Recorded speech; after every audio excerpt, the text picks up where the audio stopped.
What is happening, all you minties? This is the Uncanny Omar from Near Mint Condition, and join me today. Well, today I bring back a segment that has been gone for quite a while, and that is a Retroview segment. So today I'm doing a Retroview of the Avengers vs. X-Men oversized hardcover, as well as the Companion oversized hardcover. And this is a big shout out to a very special viewer, so please stay tuned. Now, before getting started on this particular segment, I do want to give a huge shout out to a very special viewer that has been super patient with me. This is for a letter for me to read. A few months ago, this young gentleman named Maddox wrote me a sweet letter saying I'm his favorite YouTube channel. That's so sweet. And wanted me to do an overview of the Avengers vs. X-Men Deluxe Edition.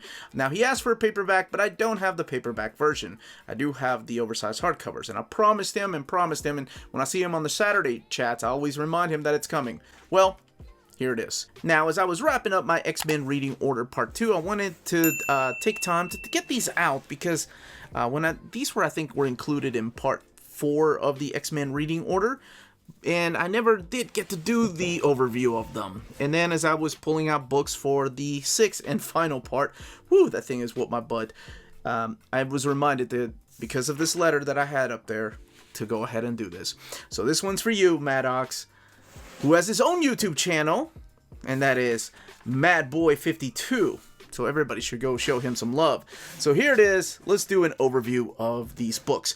Now, both of these are available in trade paperback format. There isn't a milestone yet, but they are in oversized format, limited edition print and digital combo. I remember those days.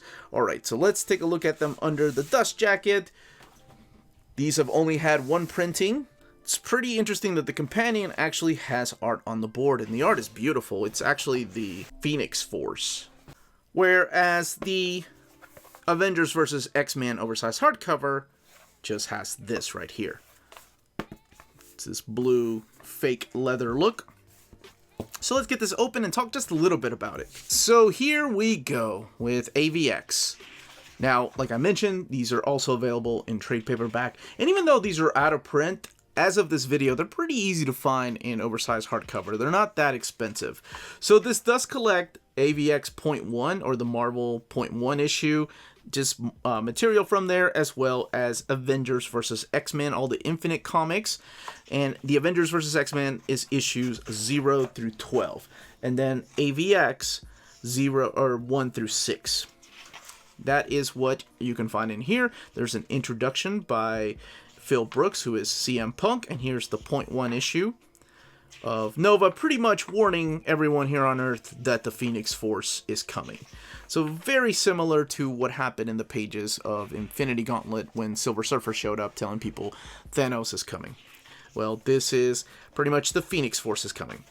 Now, there's wonderful art in here by Frank Cho, Adam Kubert, John Romita Jr., just to name a few of the artists, Carlos Pacheco, that were just contributed to all of this. There's wonderful artwork in here, and each issue is actually drawn by somebody else, and then they rotate back and forth to the different chapters. So this is the huge fight of the Avengers versus X-Men. Now, the X-Men and Avengers have fought before. There was a previous fight written by Roger Stern, and then eventually Tom DeFalco, where it was X-Men versus Avengers, and that all had to do with Magneto. This has to do with the Phoenix Force coming to Earth. Now, this is a little bit of a retcon, and what I mean by that is that we've established the fact that the Phoenix Force is tied to Jean Grey. We've never really established the fact that the Phoenix Force can just warn people that it's coming, because the Phoenix Force appears wherever it wants to appear. It's never been like, oh, it's coming in, I don't know, 8 days. We better put the guards up. We better get ready because it's coming, and it's going to destroy the Earth. So it's looking for a new host. That's exactly what this crossover is.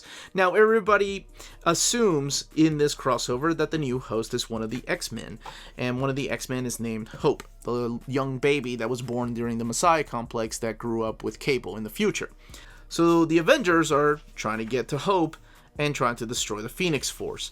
Meanwhile, the X-Men are like, no, that's not going to happen. We're not going to give you Hope. That's not the way this works. Of course, coming to a collision. So what ends up happening, and this is just a little bit of a spoiler, but I cannot not talk about these amazing outfits, and that is the Phoenix 5. What ends up happening is that the Phoenix Force does inhabit some X-Men, but it doesn't go into Hope. It actually inhabits 5 different X-Men. And in a turn of events, we get what is known as the Phoenix 5. So these 5 characters, right here, are now donning the Phoenix. So we have Cyclops, Scott Summers, Ileana Rasputin, Magic, her brother Colossus, Peter Rasputin, Namor, who is now part of the Phoenix 5, and then Emma Frost, of all people, gets to don the 5th outfit. Now, we also have artwork in here from Oliver Coppel and Jimmy Chung, or Jim Chung, as he was going during this time. So the Phoenix 5 are basically trying to bring the world and unite as one. They're super-powered characters. Of course, the Avengers still fighting the X-Men because they think that this is wrong. They have to be put out of their commission, and miscommunications. Now, one thing leads to another, and there is a huge death during this era because there is a Dark Phoenix, and you can find out, don't want to spoil this for my buddy Maddox, but you can find out for yourself who ends up becoming the host for the Dark Phoenix. Now, there is a big change. Not only is there a death of a big main character in this particular volume, but there's also the restoration or the repopulation of mutant kind. During the House of M, Wanda uttered the words, "No more mutants," and that depopulated the mutants down to 198 mutants. That's why it was a big deal for Hope to be born. She was the 199th mutant, so it was huge. During the end of this arc, and you can find out how by reading it, the mutant population is coming back, and it's coming back strong.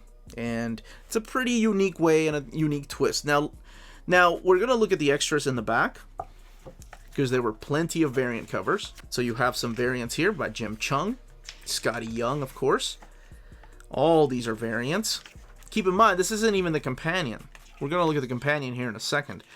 You have artwork by Sarah Pichelli. You have artwork by Jerome Pena, Lionel Francis Yu, Steve McNiven. I love these right here. It's like a boxing or wrestling match from the AVX series. Now, one of the things that I enjoyed about the AVX series compared to the Avengers vs. X-Men main series is that it has very little dialogue. Like, it is just one fight after another, drawn by the top people at their craft. And it's just, yeah, it was a lot of fun. It reminded me of a lot of, like, Saturday morning cartoons. Hey, I say that as Ed McGuinness is drawing this particular issue of Red Hulk versus Juggernaut. So both this and the trade paperback have 386 pages. Now let's look at the companion.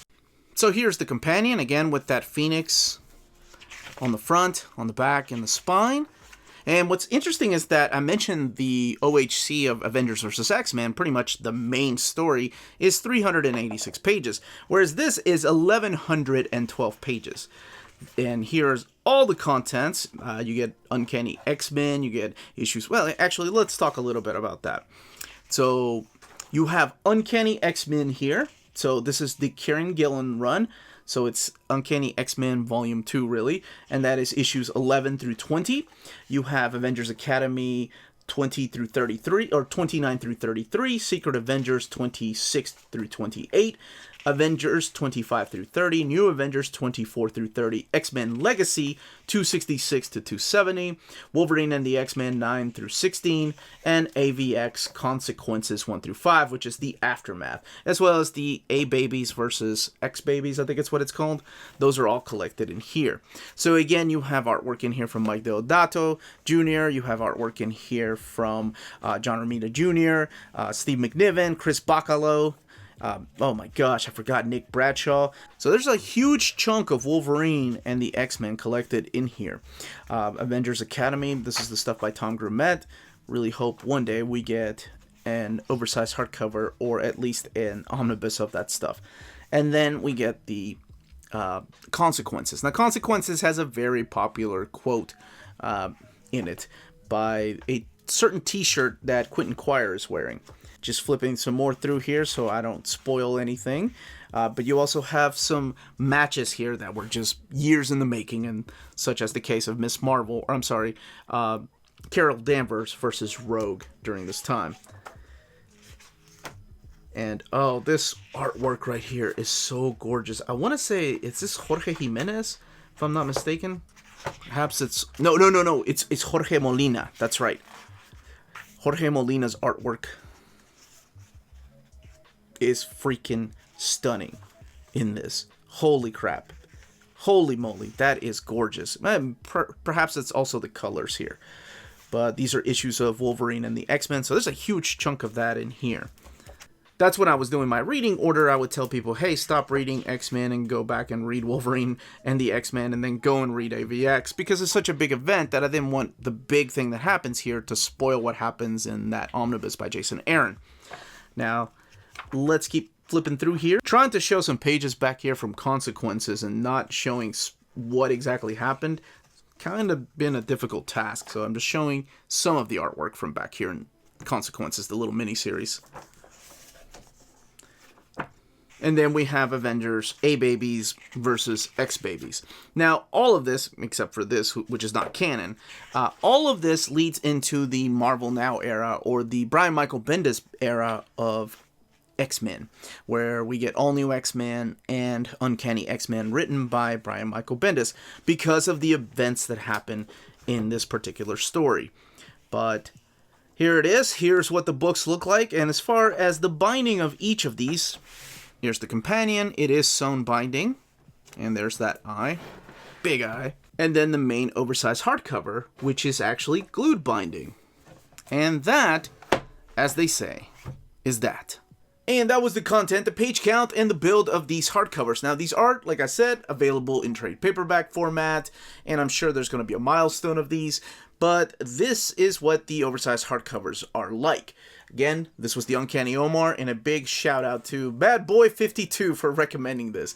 And yeah, it's a segment that I've been wanting to bring back, and now that things have slowed down a little bit with the reading order, I wanted to come back and focus on this Retroview segment. So thank you all so much for watching. Don't forget to hit that like button, subscribe if you haven't subscribed yet, ring that bell for notifications to let you know when our videos are live. We are on Spreadshop and on Patreon. Amazing ways to support the channel if you can do so. More importantly, everyone, please stay healthy, stay safe out there, and much love.